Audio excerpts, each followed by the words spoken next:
welcome back to all you fans of Dungeons, Dragons, and writers. Does not begin with a D, but still very important. This is the continuation of IQ D&D, the Ramshackle Adventures, consisting of myself, your omnipresent Dungeon Master, James Webster, and introducing Sara-Jayne Slack. Hi, folks. Hugo Jackson. Ooh. Sorry, I almost pulled my headphones out. David Wilkinson. Hello. And Craig Hallam. Hello. We will be continuing where we left off. Previously on IQ and D&D, our heroes had ventured into the sewers in pursuit of a suspected murderer. They had befriended an intellect devourer who was leading them through on a leash.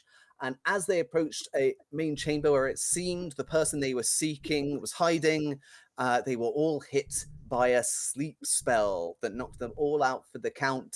And we got to just explore the dreams they've been having recently. Some touching idyllic scenes that quickly became nightmarish, and some nightmarish scenes that stayed that way. And they were all visited in their dreams by a mysterious figure who identified himself as Anahiss.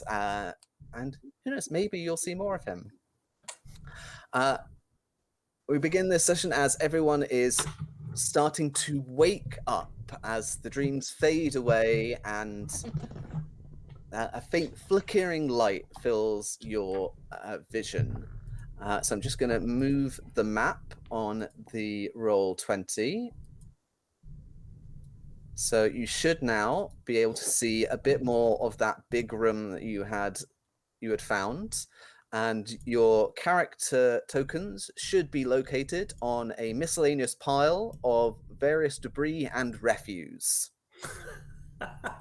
I'm currently seeing sleepy time. I'm also Oh, is it still on sleepy time? Let's.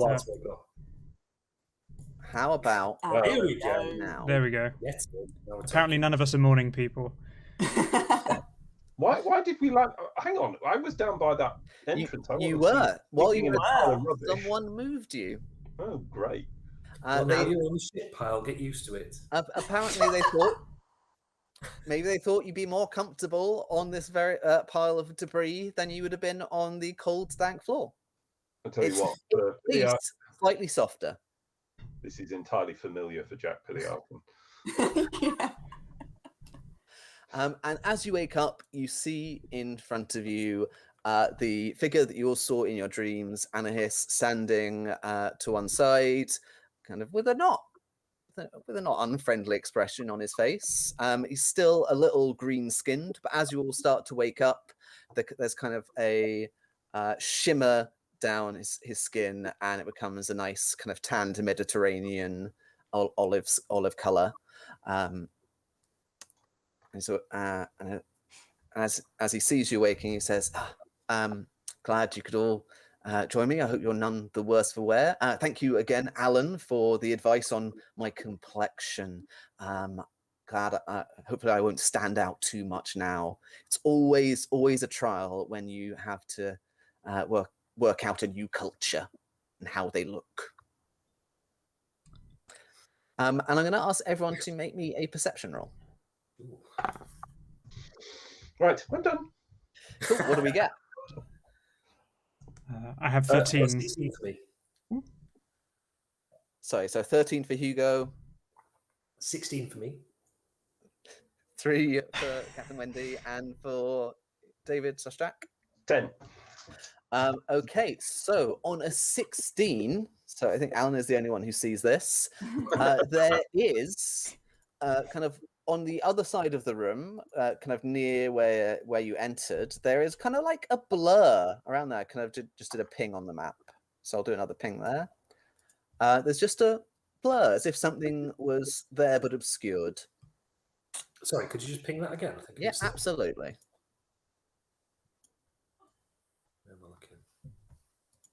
I think I've zoomed in too fast. Oh, got you. Okay. Oh, There we go. Thank you. There's fancy tech. God, Yeah. technology. A bane and a gift. A lot like writing. Mhm. Yeah. I'm drinking. Wonderful. Pillarkin, by the way, is very surprised not to be hungover. Yeah, especially as you were drinking in your dream as well. Shockingly, when you drink in your sleep, you don't have a hangover when you're awake. It's weird. Yeah, this opens up so many possibilities. Fantastic. Character development. So yeah, you've been kind of greeted by this person who is kind of just standing there patiently waiting for you to kind of come to and see what you're going to say. I'm glad he's You not a were the duck. one in.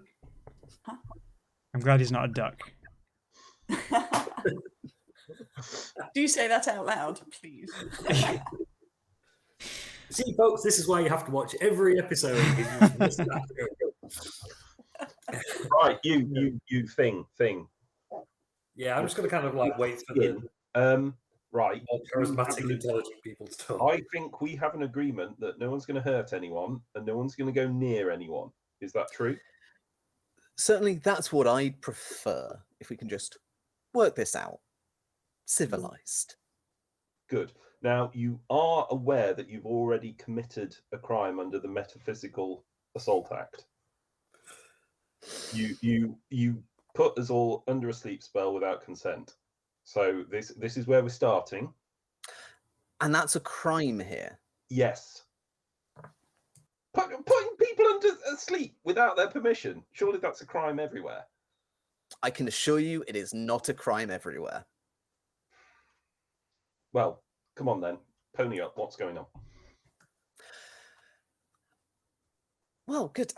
So as you may have guessed, I've come here from the Tangle, which is interesting. A way has recently opened up here. We don't get a lot of opportunities to leave the Tangle. For some reason, it's difficult to kind of open gateways or leave that plane. And I really just wanted to kind of get ahead of the game, get out here, and well, let me put it this way: there are some not wonderful people who have also come through, and I'm really hoping that I can make some more reasonable acquaintances here, and we can kind of work out what they've got planned and stop that from occurring. So you weren't the one who killed the professor? Well, I mean, I didn't, but my little friend here probably did, and indicates the intellect devour, and then says, but I mean, and I'm sure that will be an inconvenience for him, but I will happily, I suppose, reimburse him for his time. Is that how it works here? That's often how it works back home. You murdered someone. How are you going to reimburse him for his time? Well, he's going to come back, but I don't know how long it takes here, but... Yeah, murder's kind of a thing where you do it and it's done. There's no going back on that kind of thing, I'm afraid. It's not like stealing where you can, give it back sometimes. If you want to. So I'm clearly missing something here. And there's this kind of like... There's this look of like good-natured puzzlement on his face. Because, so what you're saying is, if I understand this right, when you kill someone here, they do not come back. Correct. We've got a genius here, folks. Oh, that's bad. Mm-hmm. Yeah. Wait, where are you from that people do come back? Because normally when people come back after you've killed them here, it's usually a bad thing. You tend to get like skellies and big pointy teeth and things like that. So, Well, I mean, I grew up in the Tangle, and as far as I was aware, death wasn't a thing that was really a massive inconvenience. I mean, it's sure you lose a bit of time, and like your memory might be a bit fuzzy, but We have a more sort of linear progression of time and sort of bodily exitancy in this realm, I suppose. right. So I'd imagine that would lead you to being quite I guess, protective of your life. Yeah, we're very finite. That's oh wow. I'm just trying to work out all the implications for what that would mean about how you arrange things and how that works. Gosh, what do you do with all the Calendar's only running bodies? one First of direction. all, That's usually it. Hmm? Well, calendar's usually running one direction. That's kind of it, really. oh yeah, calendars run in one direction, but eventually, people just they'll reform. No, that not a thing here. No. Again, I've really got to. I really do have to wonder about. Oh, you must have bodies everywhere. I tell you what, you're going to be the first person who asks for the death penalty. Oh gosh, that's a really good question. Would I die permanently here? Oh, this was riskier than I thought. Let's put something out here right now, okay? I am right on the verge of arresting you. Is there any possible reason that you can give me that we shouldn't be just marching you down to the station? Tell us about these other people you mentioned who have come through. Oh yes, you see, I'm part of a I guess you could call it a guild, but it's quite a loose arrangement of people who we find things out so that we can make better decisions in future. Kind of investigators, protectors. Some might call us spies, but honestly, it's all for a good cause. And I happened to overhear some of the wardens, which is one of the groups who run the Tangle, talking about a gate that might be opening, and they apparently had some big plan to get out and do something. I didn't hear all the details, but usually when they have big plans, it's not ideal. There's and obviously, wherever they go, it turns out usually the Liberation Army will follow and try and do the opposite of what they're trying to do.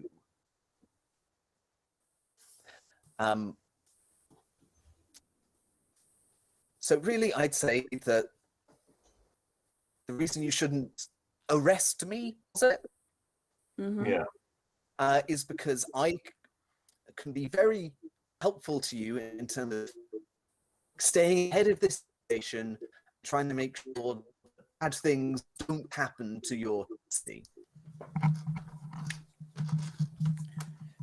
I mean, they could have stepped us in the head while we were asleep, and they didn't, did they? How bad can they possibly be? Yes. Okay. You're my looking- connection seems to be slightly Looks more fairly stable. now. Yes. So clearer. let's give this a try. So as I was saying before I cut out, we're gonna begin using one of the homebrew rules we've added to the game, which is social combat. It works just almost exactly like regular combat, except instead of using your kind of usual to hit modifiers, you'll use like the social skills like persuasion, deception, intimidation, insight, those kind of things to hit. You'll use your the damage from your like weapon attacks or spell attacks as normal. We'll just reflavor it to be part of a conversation. More or less everything stays the same, except for some of the rules will be a little. We'll use some of your skills instead of other things. So to start with, I'd like everyone to roll insight, and that will act as your initiative. 16. 18. 7 for me. And 16 for me. Don't you love it when the dice tell your character as it really is? So let's go through it again. So Jax was 16. Alan, 7. Faria, 18. and Wendy. 16. Okay, and let's roll for our good friend Anahiss.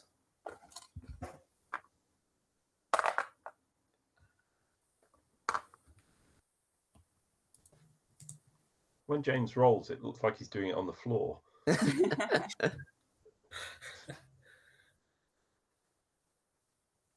Cool, and Anahiss gets a 10.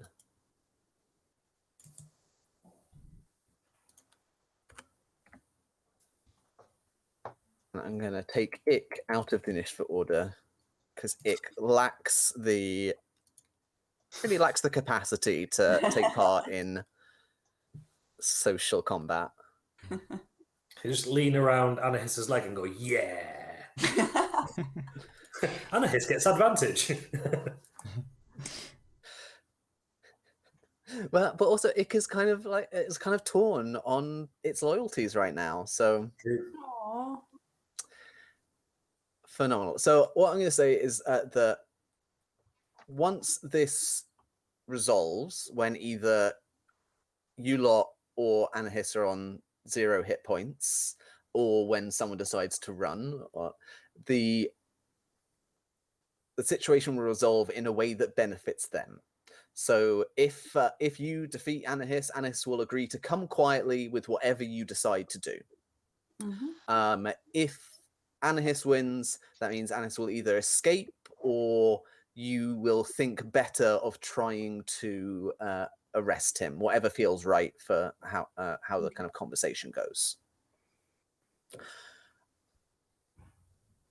The only other thing to note about this is that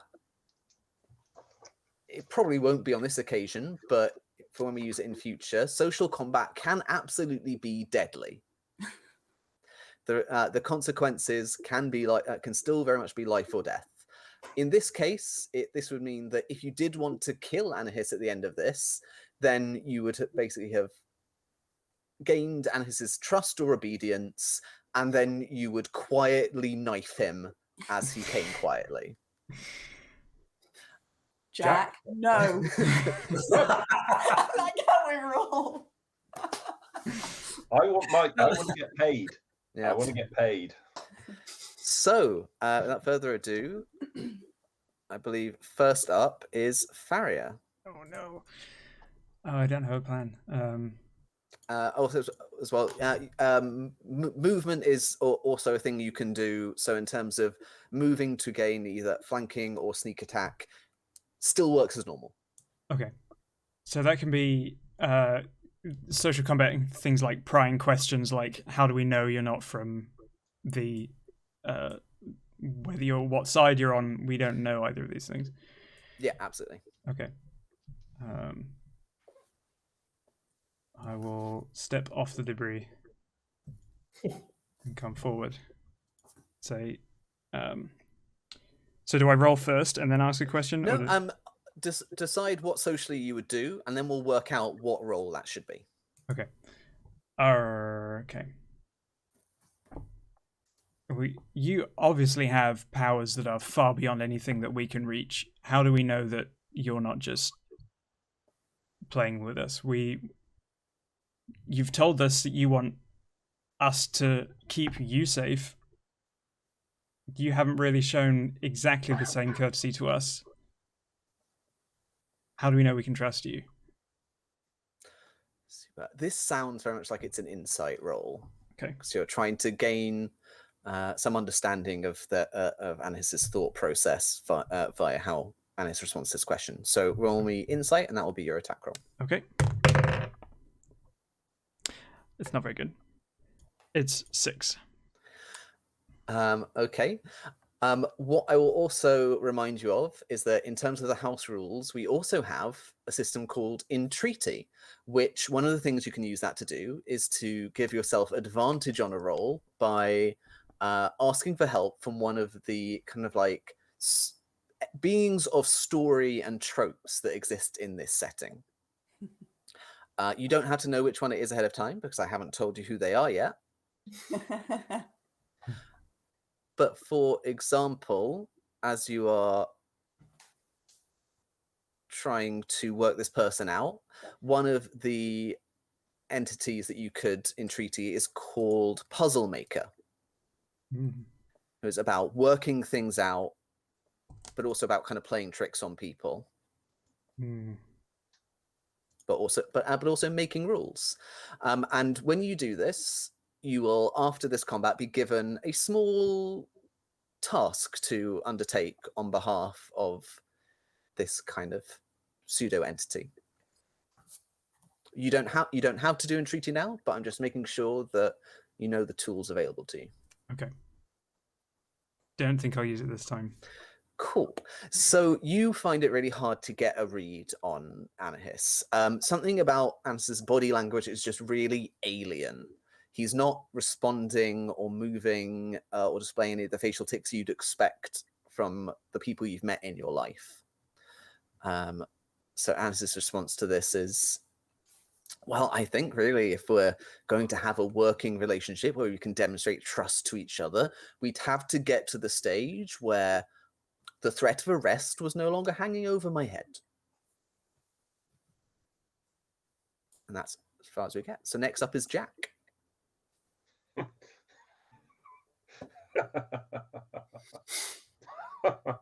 Not arrest. That's funny. What information did you want from the professor? I wanted to know what the professor knew about the Tangle, how the professor reached out to us, and more about this city so that I could move and work in it better. I want to try and get a read on whether I think your intentions are benign. However idiotic you have been in this scenario, I want to try and get a measure of whether you're in it for nefarious or good reasons. Absolutely. So this would also be, I think, an insight roll. Mm-hmm. Have I got a +3 on this? I'll double check. Yep, +3. See, I'm starting to get there. 13. 13. That'll do it. So from that response, you know what it looks like when people lie to you, because even with someone whose culture is radically different to yours, there are certain kind of like universal constants, and it doesn't seem this person, they're not telling you everything. Like there's a certain kind of caution in what they're saying, and kind of a certain reserve in their stance, but he doesn't seem to be lying. It seems that the intentions that so far he's put out to you are honest, and that he's been motivated by kind of protective inquisitiveness. Also, because you successfully made a social roll, please roll damage. So from where you are, I'll say that just use your short bow damage. So that's just 1d6 plus your dexterity modifier.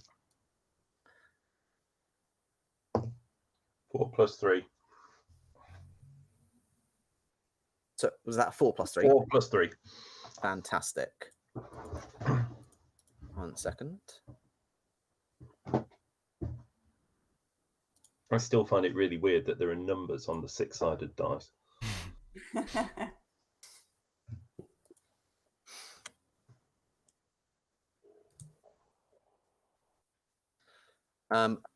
Grant. Okay, so that's as far as you get there. Wendy, what's your response to all this? Okay, so let me just check the different. This will probably be insight as well. So in quite a firm tone of voice, though, I want to say, if you're looking for information, how did you know about the professor in the first place? Have you been here before? Yeah, and roll that insight check for me. Okay.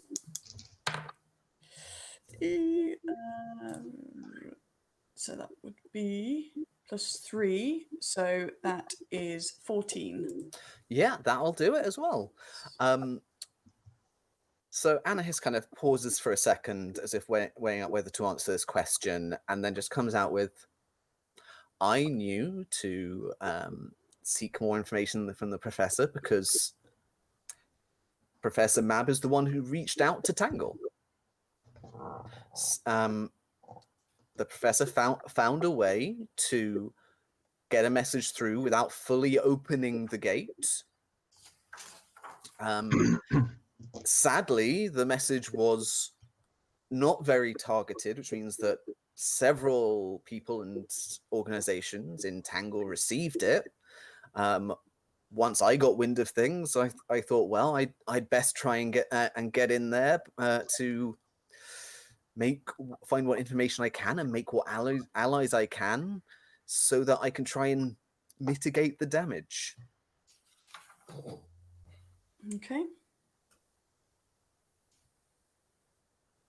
And I'll say with that insight check as well, what you see from Anahiss is, again, being fairly upfront, but not telling you everything, and it's kind of glancing to that area on the map that Alan would have known there's something there.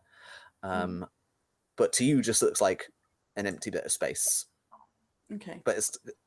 But his eyes keep glancing over. So maybe he's looking at the entrance to the room to make a dash for it, or but there's something's going on. Can I also take sort of 2 steps down? Is that a thing I can do? Yeah, absolutely. So something like, I don't know, that, I guess. Yep, perfect. And I'll probably make it look as though I'm just trying to get off the different debris. Great. That absolutely makes sense. Cool. So it's now Anahiss's turn. Do I do damage? Oh gosh, yes you do. Please. Do you have any ranged attacks? No, because I've got my cutlass and a hand axe, but apart from my you could have the hand axe is a throwing weapon, so I'll say let's treat it as that. So I think that's a D6. Okie dokie. Plus either your strength or your dex modifier. Can I choose that one? Yes, you can. Okay, so it would not be my dex modifier then, because that's -1. My strength modifier is 3. So D6, 6 plus 3 is 9. 9 total. Cool. Yeah, Anahiss is looking actually just a bit browbeaten by all these questions at this point. Kind of there's a bead of sweat kind of just on his brow. It's now his go. He steps kind of forward a couple of steps and kind of just spreads his hands in front of you. Goes, look. I am aware this has been a less than ideal situation, but I cannot overstress how bad this could break for all of you. The Wardens and the Liberation Army make big messes when they go head to head, and that's when there's not a foreign government to deal with.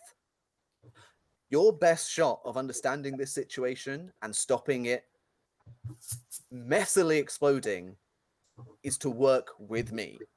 And mechanically what's happening is that this entreaty is a social representation of the Burning Hand spell. Which means that in an arc in front of, actually let's move to there, because then I think you can get 3 of you. Yeah, not so stupid sitting on the rubbish now. You can move it around.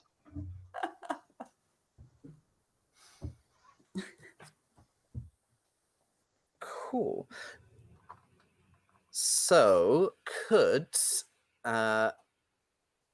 Farrier, Alan, and Jack each make a... Now, normally this would be a dexterity saving throw. Oh, I'm so glad I'm not there. I'm I'm out of range, aren't I? It's 15 feet, so you're just in range.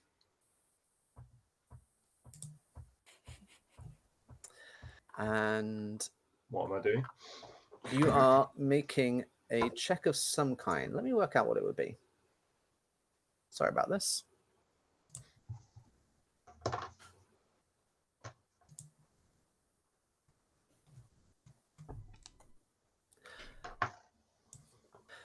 So normally this would be a dex saving throw. We're going to make it instead a charisma or wisdom saving throw, whichever you choose. I'll choose charisma. I will do the same. And you want to be a 12. I have not.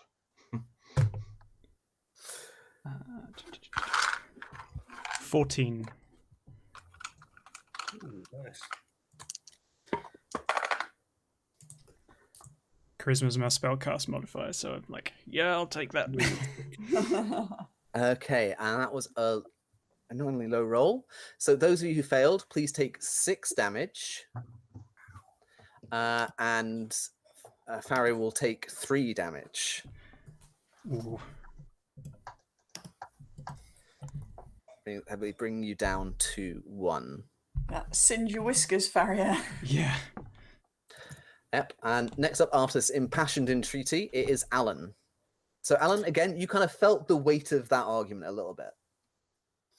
Yeah, my question was going to be about the wibbly wobbly thing near the door anyway. Conversation isn't really Alan's strong suit. So it was going to kind of be like a, what's the wibbly thing over there for? That's great. I think that's probably maybe a persuasion roll. Okay. Not strong point. You could make an argument for deception as well, because you're kind of redirecting the conversation. I'll go for persuasion. He's not smart enough to think about that. Oh no, that's a 9. No, won't do it, I'm afraid. Yeah. So again, he kind of goes, I think we can discuss that once we've reached an arrangement of some kind. Fine. And we move back to the top. It's Farrier again. Farrier, today has been a lot.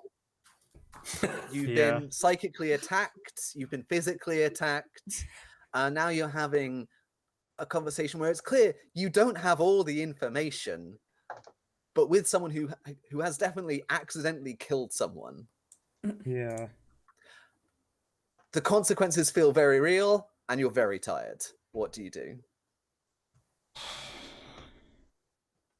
I don't know. I'm still kind of only half conscious from being attacked by Ick. Oh,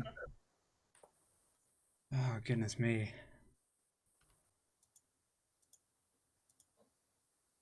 I say what I want is just to be, I don't want to play around. Who are the wardens and what are they going to do to us if we don't help you? Okay. Is this going to be? Are you effectively making a spell attack with a cantrip? Are you casting a spell mechanically? What do you want this to be? Probably a mechanically, probably a spell.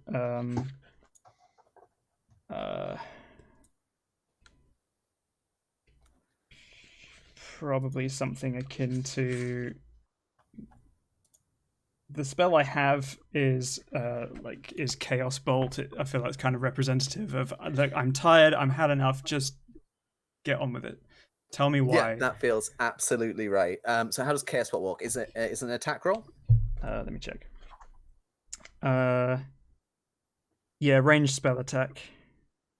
Fantastic. So just make a persuasion check as your spell attack there. Okay. That is 18. That will do it. Roll your Chaos Bolt damage. This is exciting because okay. Chaos Bolt is 2d8 plus 1d6. So that's that was cocked, can't tell. 5, 9, 12 damage. Oof. Yeah, and in response to this, so remind me exactly what you said again, or more or less what you said. I don't remember. It's look, It was what is going to happen if we yeah. don't Who help? who are the wardens? What is going to happen to us if we don't help you? And at this, you see Anahiss just kind of like fold, shoulders droop, the kind of fire goes out of his eyes a little bit, and he goes, I don't know exactly what they're going to do, but they're the people in the Tangle who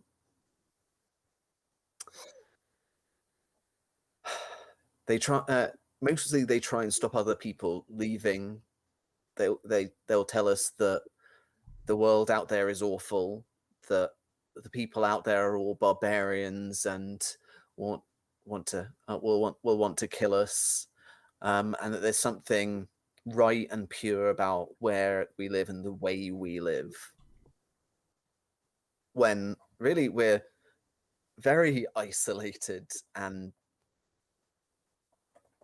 like we don't have a lot, so a lot of people want to get out so that they can just experience other places and where they're not always struggling for whatever scraps are left.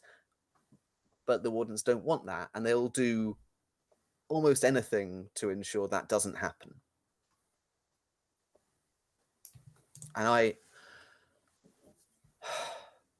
honestly, whatever, you all know this place better than me. Whatever you think gives us the best chance of preventing them from accomplishing whatever it is they're going to do.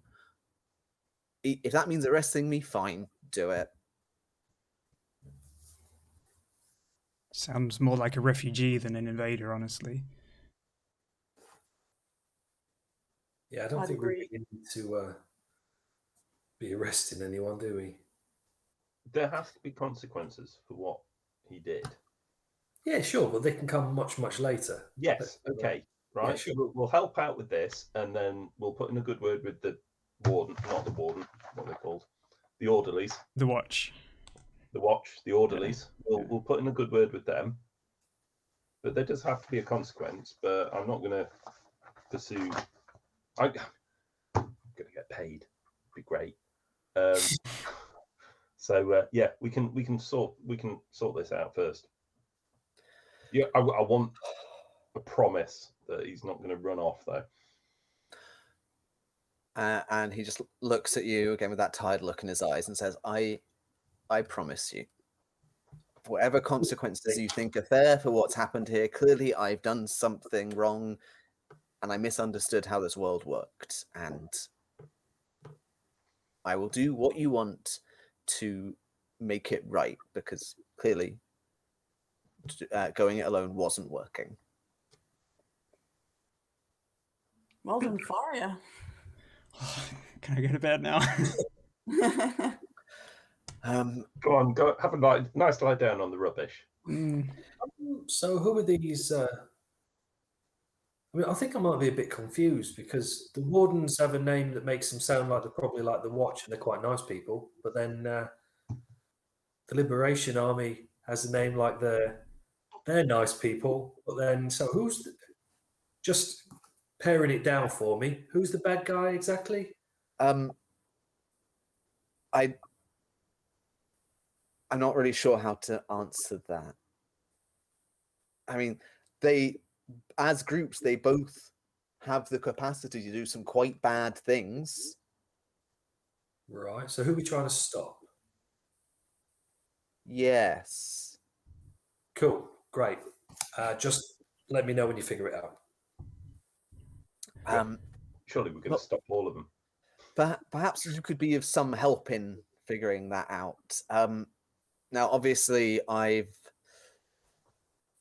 and I regret this greatly, I've removed one of our potential allies and resources kind of from the board in the Professor Ambrose, but I know that Professor Ambrose was working with someone, a wizard from one of your colleges, and in fact, I know this because it was that wizard who created. Well, you can show yourself, and gestures to that kind of slightly shimmery space, and.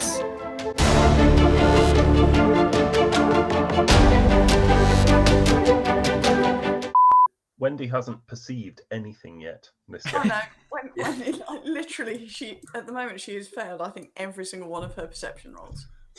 Really liked that bookshelf, Notice though. how I'm putting it in the third person there. Imagine you going through the world going,